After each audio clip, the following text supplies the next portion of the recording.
entrevista foi com dois grandes maestros, um entrevistando o outro num formato muito bacana, João Carlos Martins e Roberto Minchuk.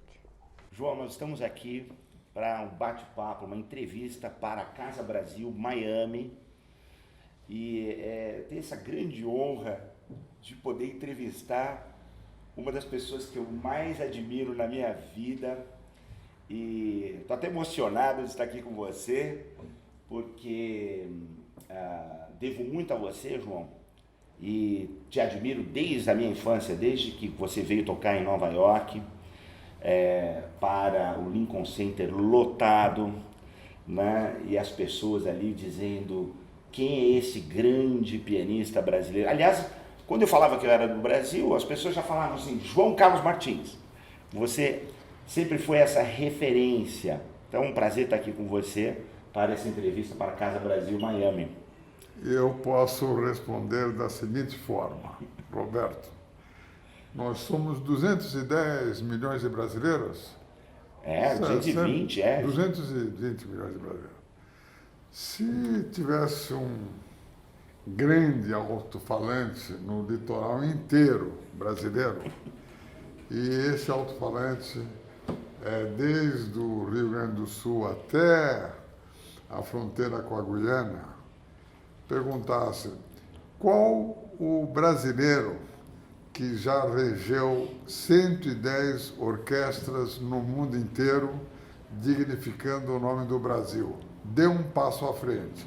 Estamos com 220 milhões de brasileiros, você seria a única pessoa a dar um passo à frente. Então a honra é minha de estar sendo entrevistado pelo maior maestro brasileiro. Imagina, João, você é generoso demais. Mas olha, eu vou começar perguntando a você uma coisa com a qual eu acho que eu me identifico também um pouco. Por todo o amor e o carinho que você tem pelo seu pai, e o papel fundamental que ele teve na sua vida, e especialmente a sua trajetória como pianista e como artista. Você diria que você escolheu a música e o piano, ou, na verdade, foi o seu pai que escolheu esse caminho para você? Na verdade, eu acho que no caso do seu pai e do meu pai, a intuição realmente foi tanto do meu pai como do seu pai. Mas a intuição que eles tinham, que meu pai tinha e seu pai tem, era a intuição que talvez, eu não tenho, eu já estou com 81 anos para dar uma de falsa modéstia, não. Meu pai, eu acho que ele teve a intuição que eu podia ser algo a ser lapidado na música. E o seu pai também teve a intuição que você podia ser algo a ser lapidado na música. E o que é essa lapidação? É a união de uma força superior com uma força interior.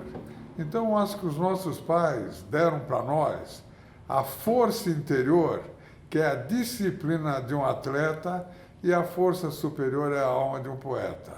E isso nós tivemos graças aos nossos pais. Você mencionou o atleta, né? Quando você vê a história do Tiger Woods, ele menciona que ele deve tudo ao pai dele, né? Ou artistas populares como a Beyoncé, também que o pai dela de fato encaminhou ela na carreira. E a gente tem o exemplo do Mozart e de tantos outros ao longo da história que de fato tiveram esse privilégio de ter pais, né, que direcionaram. Eu devo muito ao meu pai e eu sempre vejo que você se refere com muito carinho, com muita gratidão a esse início que você teve. O meu pai, por um problema físico. Meu pai gostaria de ser pianista aos 10 anos, mas num acidente ele teve uma parte da mão decepada.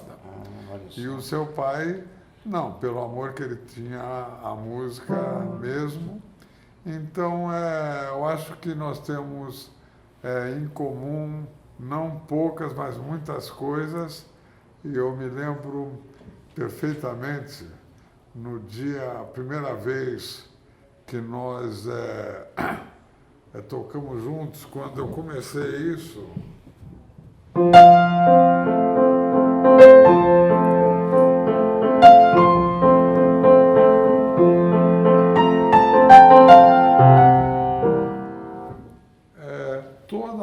frase que eu fazia e que você fazia, parecia que a gente tinha estudado aquilo durante um ano. E nós só tínhamos estudado aquilo durante 15 minutos. Verdade. Então, o que acontece é que quando duas pessoas têm amor por uma causa, que é a causa de transmitir, nós somos missionários, de transmitir emoção através da música, então é isso que faz entre nós dois uma amizade e um respeito muito grande. Eu falo para todo mundo, Roberto Minchuk é o maior maestro brasileiro, e eu falo com muito orgulho. Quando eu dei o último concerto da minha vida com as duas mãos, eu sabia que ia fazer 4 dias depois, em Londres, com a Royal Philharmonic Orchestra. Eu sabia que era o último concerto que eu estava dando com as duas mãos. E quando chegou nesse trecho,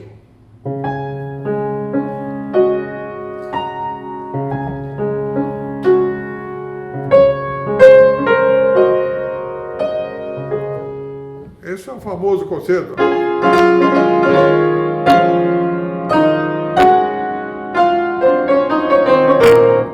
Tchaikovsky.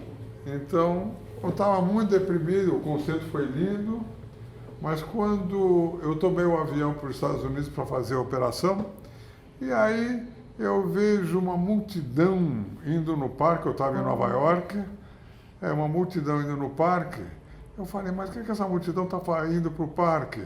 Aí eu chego no parque e vejo o Roberto regendo a New York Philharmonic para cerca de 100 mil pessoas. E eu falei, meu Deus do céu, que orgulho que eu tenho, porque esse moço que está regendo a Royal Philharmonic, fui eu que entreguei, quando ele tinha 15 anos, o primeiro prêmio do concurso Eldorado tocando trompa. É verdade. Então, nós temos muita coisa em comum, do mesmo jeito que você me assistiu no Lincoln Center e no Carnegie Hall, onde eu toquei muitas vezes. Então, o importante que eu acho que existe na música clássica, Roberto, nós, músicos clássicos, somos muito poucos. E nós temos uma missão, e essa missão tem tudo a ver com a palavra harmonia. Uhum. Por isso que tanto na minha orquestra como em todas as orquestras que você regeu, a única palavra que eu não aceito entre músicos é rivalidade ou a palavra inveja. Porque é graças à harmonia que a gente consegue extrair dos músicos das nossas orquestras tudo que a gente deseja musicalmente. Você é das pessoas mais generosas e essa questão da harmonia, você tem um respeito pelos seus colegas, uma admiração, você, enfim, inclui a todos naquilo que você faz. E, recentemente a gente teve a triste notícia do falecimento do grande Nelson Freire. E eu lembro do Nelson Freire ter falou para mim, o João Carlos Martins é um pianista que toca para quem conhece música. Né? E ele tinha esse orgulho e ele sabia, né? Tinha essa admiração, esse respeito por você. Agora, você, de fato, você toca para quem conhece música, mas você também é o artista do povo. Como que é tocar, né, para os colegas, para quem de fato é conhecedor de cada nota que você está tocando, mas também tocar por aqueles que estão ouvindo Bach, Mozart pela primeira vez, e você faz isso de uma forma tão natural.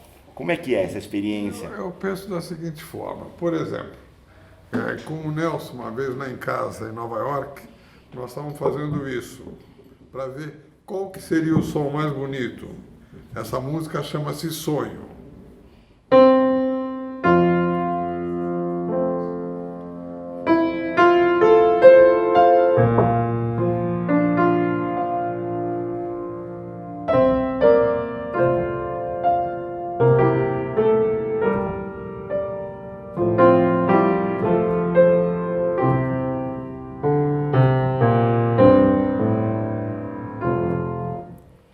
E nós estávamos falando como é que ficaria mais bonito, e nós ficamos discutindo isso.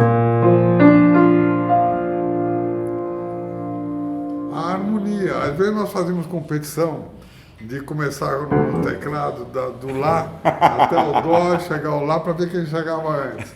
Sempre dava um empate. Aí, ao mesmo tempo, então, por que eu descrevi essa música? Você fez uma pergunta. Hoje, com a mão esquerda, eu não preciso mais usar a lua, mas a mão direita eu uso, porque eu sofro de uma doença rara. Eu tenho mais dificuldade de tocar com a esquerda. Mas, então, eu estava descrevendo um tema de Schumann. Mas se você tem esse tema de Schumann, e tem um tema, em seguida, de Tom Jobim.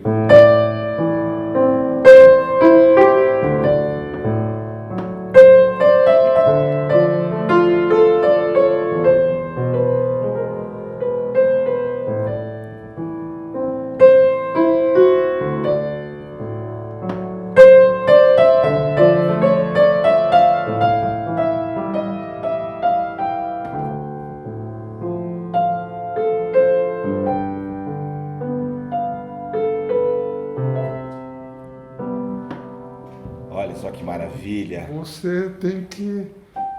Só existe a música de bom gosto. Você já fez até Rock in Rio, se não me falha a memória. Sim. Então, qualquer música de bom gosto, é sua obrigação tentar transmitir a emoção para o público.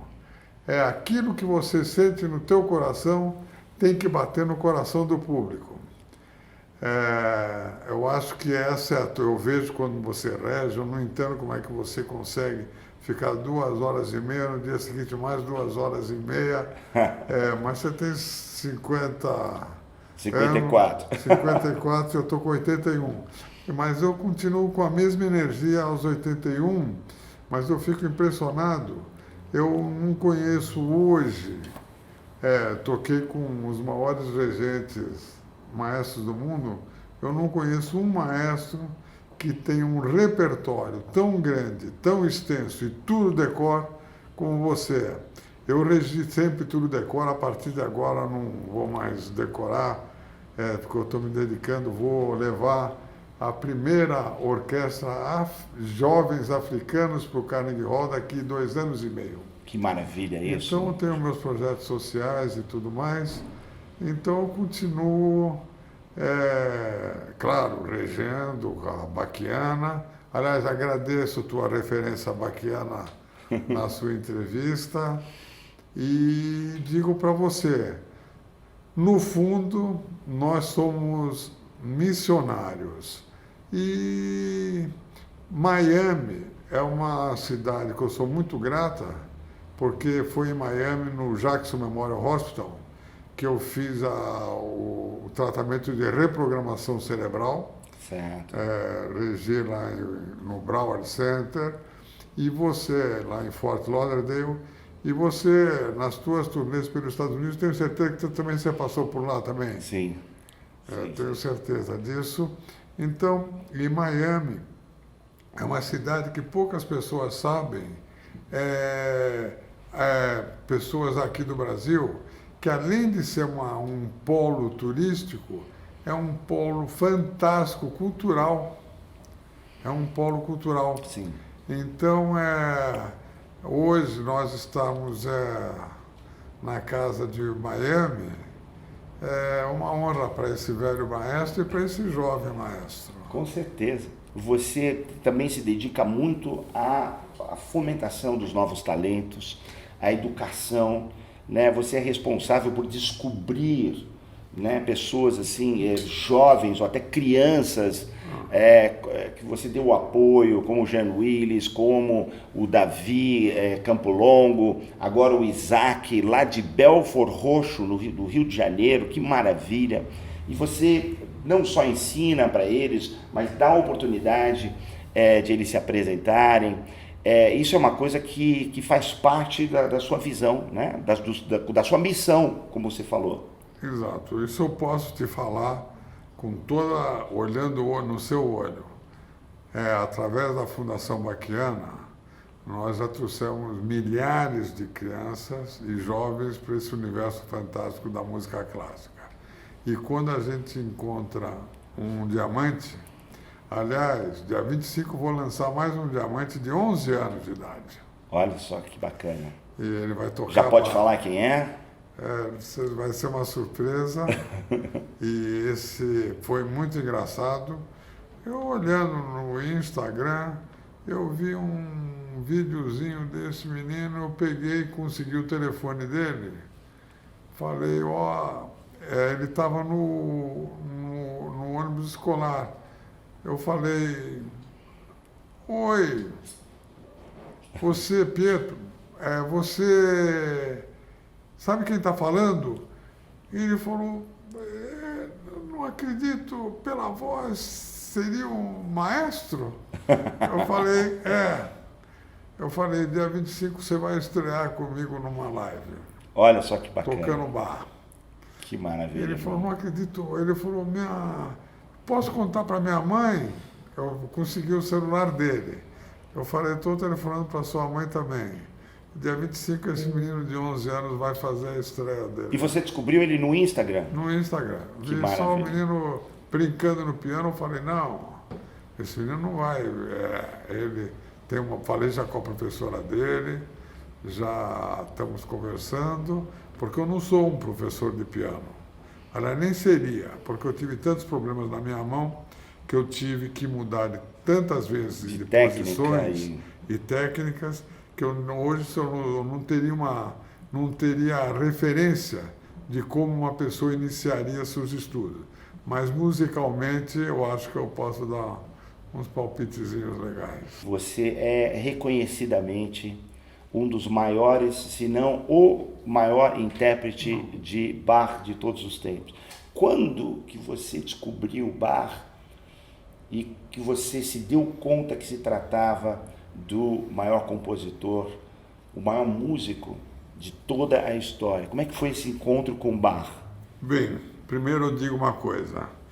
Tem duas formas de você se relacionar com Bach. Primeiro, você tem que fazer uma viagem ao século XVIII para entender tudo que diz respeito à música barroca.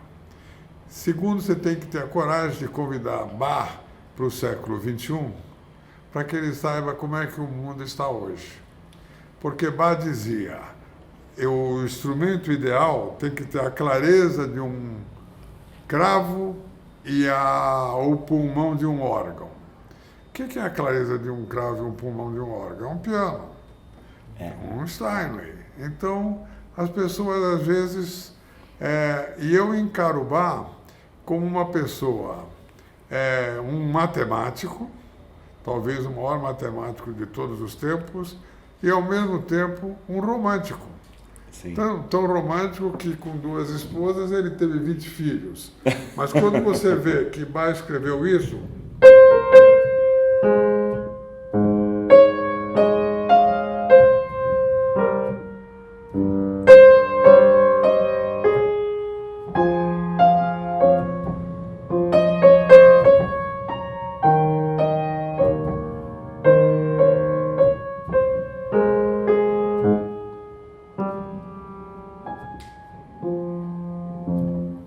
Você fala, não existe compositor mais romântico que Johann Sebastian Bach. E, ao mesmo tempo, um compositor que era profundamente matemático. Sim.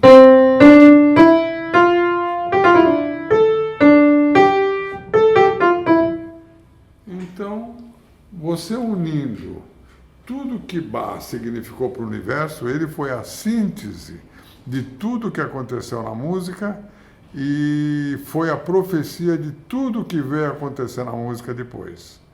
Então, eu considero Bach como o pai da música ocidental e o herdeiro desde os cantos gregorianos.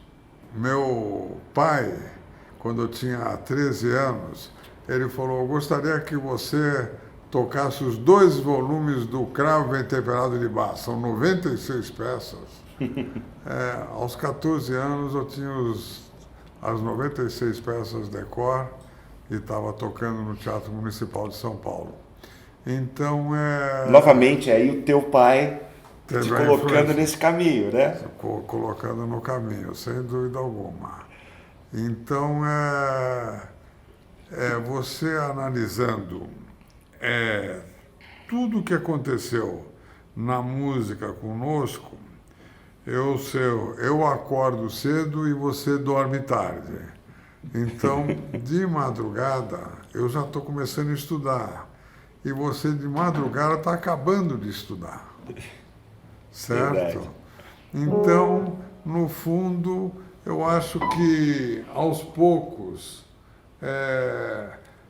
essa campanha que você e eu temos feito de democratização da música clássica, essa campanha de democratização da música clássica é terrível, é muito importante. Tanto é que eu vou, dia 15 de janeiro, fazer um concerto chamado De Beethoven a Betânia. E a Maria Bethânia vai cantar 10 músicas e antes eu rejo ou a quinta ou a sétima de Beethoven antes dela entrar em palco. O que eu percebo? Você é uma pessoa assim, tecnicamente perfeita, né? Sempre impecável. Concertos que você faz de 2 horas de duração que não tem uma nota fora do lugar. Ela sim, antigamente. Né? E assim, você precisa de muita coragem. Na verdade, para você conseguir atingir esse nível técnico, a gente não pode ter medo de errar, né? Tem que ter essa ousadia, essa coragem, que é a coragem também de um atleta, de um piloto de Fórmula 1, né? Como é que você desenvolveu, né, esse foco assim, técnico e ao mesmo tempo tem todo o lado da emoção, né? Junto com isso, que são as duas coisas, né? Tem a parte técnica que é exuberante e essa parte mais sensível de trazer lágrimas nos olhos das pessoas quando você toca. A parte técnica ajudou o problema que eu tenho da distonia focal, sem dúvida alguma. Eu era tão fanático pelo perfeccionismo, se eu esbarrasse 1 ou 2 notas num concerto, de noite eu só pensava naquelas 2 notas, não pensava em milhares de notas que foram bem. Então, essa obstinação foi muito importante. Toda manhã eu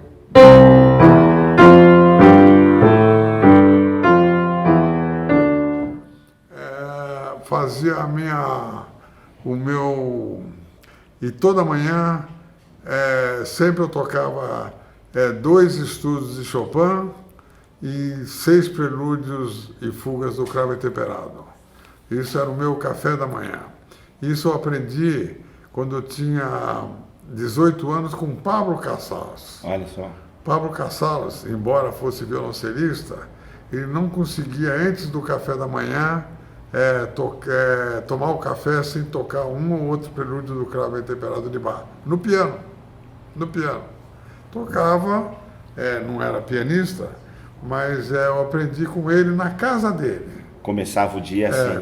Começa o dia respeitando o pai da música. Mas isso me lembrou a história do Pelé, que ele relata na autobiografia dele, que o Pelé, depois de um jogo, mesmo que tivesse ganhado a partida, e os colegas já iam celebrar e a festa, ele voltava para o campo sozinho, pedia para deixar a luz acesa e repetia todos os lances que não tinham saído perfeitos, né? Então isso é uma característica dos grandes, você não diria assim, a busca pela perfeição constantemente.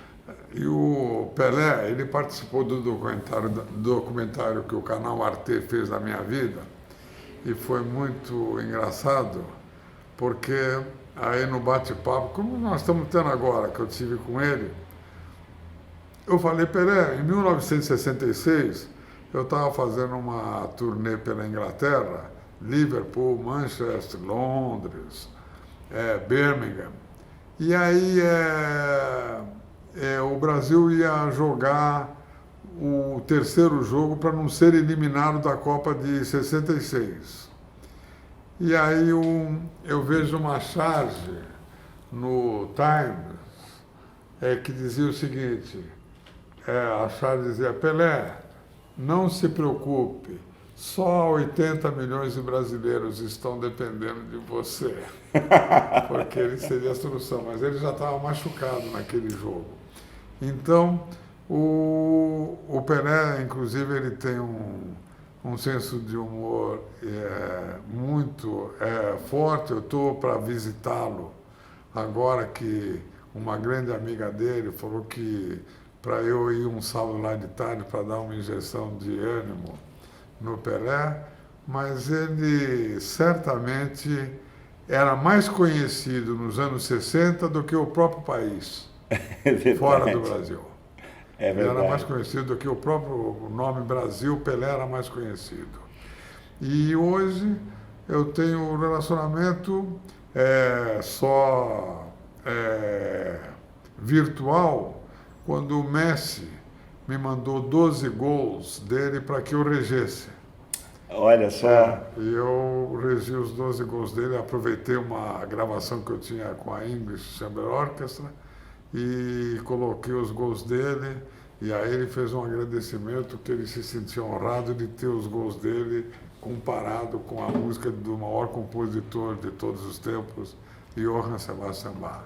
É incrível como a gente pôde ver você, ao longo da sua trajetória, superando tantos momentos incrivelmente dramáticos, trágicos, difíceis, mas você sempre conseguiu dar a volta por cima, né? Você, quando teve a primeira vez o problema na mão e sofreu diversas cirurgias...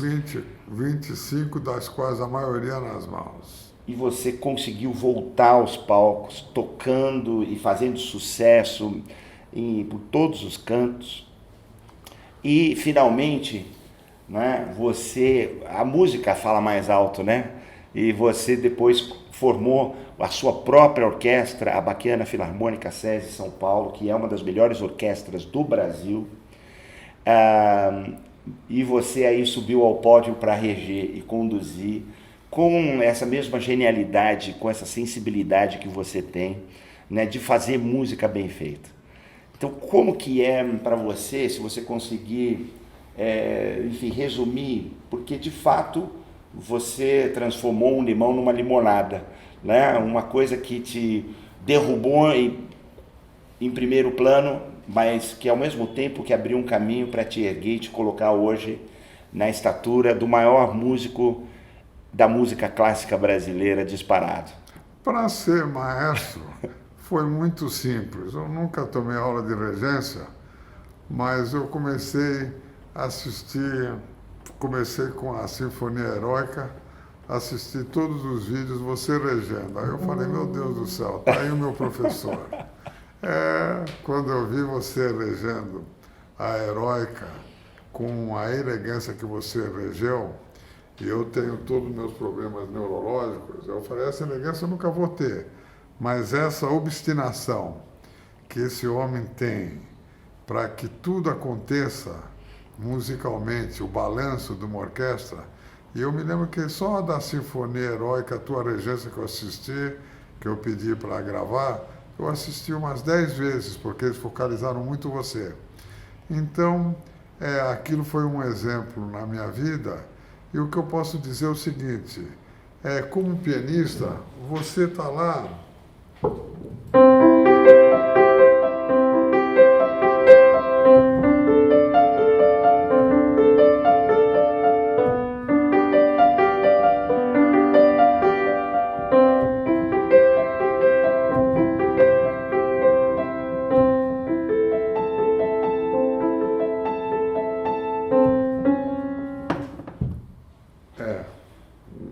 Tira essa nota fora. O que acontece é o seguinte: como pianista, você está...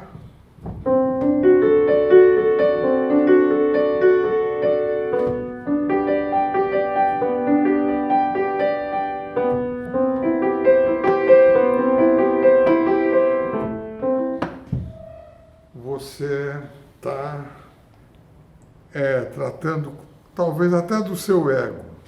Como maestro, você abre as mãos e você, além de entender o que significa música em conjunto, você vivenciando o problema de todos os músicos, você acaba entendendo também o que significa a palavra responsabilidade social. Sábado, eu dei um concerto, primeiro o Regi Beethoven, depois o Fagner cantou comigo. Estava lotado lá o Espaço das Américas. Quando acabou, o público pedindo mais coisas, eu falei para o público, me desculpem, eu e o Fagner vamos fazer mais alguma coisa, mas a orquestra, esses músicos estão trabalhando desde manhã. Peço uma salva de palmas para os músicos e peço para que vocês todos vão embora para casa, porque vocês estão trabalhando desde a manhã. E essa é a vida de um músico no Brasil, que tem que fazer malabarismo. A maioria dos músicos no Brasil, eles não vivem, eles sobrevivem. Músico clássico. Então, é nossa missão cada vez mais prestigiar a profissão de um músico clássico no Brasil. Com certeza, com certeza. E o Brasil tem esse privilégio de ter você defendendo a música. Eu vejo você pega o telefone e liga para o governador. Fala assim, governador, não pode cortar a verba da Jazz Sinfônica, né? Isso é um patrimônio cultural do país. Se liga, né, para o prefeito e fala, não pode cortar a verba do Teatro Municipal, a gente precisa ter ópera, balé, concerto. Então, os músicos, de fato, se sentem muito agradecidos por você se empenhar tanto pela música e pelos músicos. João Carlos. Você estava presente quando eu telefonei para o governador, era o Alckmin, falei, governador, é um crime. Eu sei que está para ser assinado a extinção da Jazz Sinfônica. Ele falou, você não é do governo, você não faz parte do governo, mas eu falei, eu vou começar um concerto daqui 5 minutos. Ele falou, você está autorizado a transmitir para o público, você estava nesse concerto, que a Jazz Sinfônica iria continuar. Exatamente. E eu anunciei para o público, quero avisar vocês todos que o governador acabou de avisar que a Jazz Sinfônica não vai morrer, vai pelo contrário, vida nova e mais sucesso. Bom, prazer conversar com um grande artista, grande músico, grande maestro e pianista, João Carlos Martins. Obrigado pela entrevista, João. Muito obrigado por participar. Não falo nem maestro, nem tudo, eu falo com o cara. Não. Você que é o cara. Muito obrigado, querido. Obrigado.